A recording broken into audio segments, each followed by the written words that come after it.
Hi Spidlings! Welcome to the Spid the Spider Children Book Podcast, where I tell you about Spid and his adventures. I am Spid's friend Cleverly Eva Lee. Today we're going to talk about a book called Spid the Spider Has a Day Off. This isn't a story reading. Instead, we're going to talk about the story. What happens? Why it's funny? And what it can teach us. What kind of book is this? Spid the Spider Has a Day Off is a funny adventure story about a spider who wakes up one morning thinking he's got to go to work, and then realizes he doesn't. He has a whole day to himself. At first, that sounds brilliant. But Spid quickly discovers something important. Having a day off doesn't always go the way you plan. That idea sits at the very heart of this book. Why is the book funny? One reason children enjoy Spid the Spider Has a Day Off is its silly humor. Spid eats things like wasp Wheaties, grasshopper granola. He drinks something called arachnocola, which gives him embarrassing smells.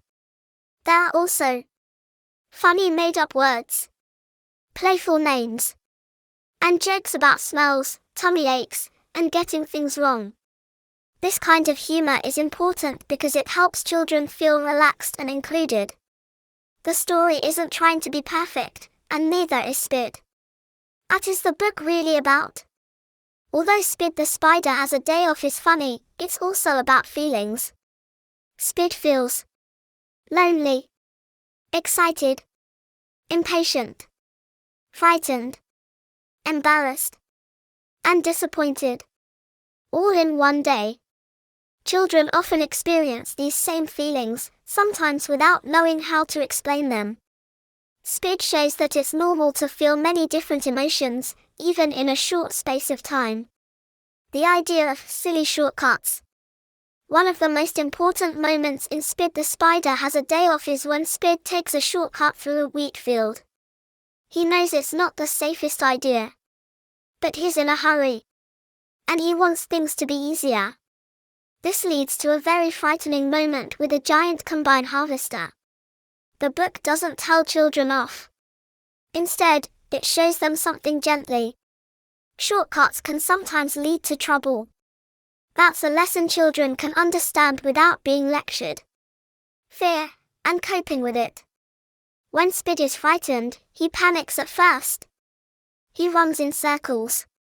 He can't think clearly. Then something important happens. He stops. He hides. He waits. And the danger passes.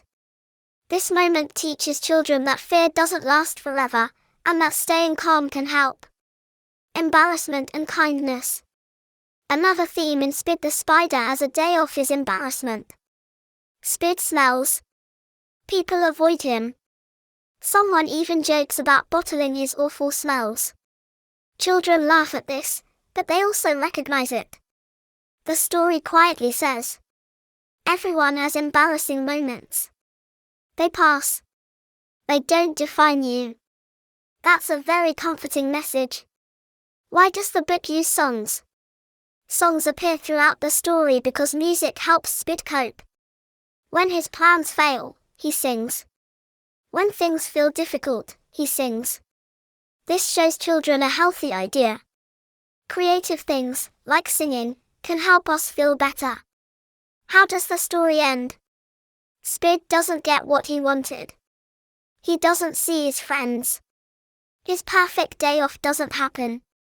But he's okay. He's learned something. And he keeps going. This ending is gentle, honest, and reassuring, especially for children who feel upset when things don't turn out right.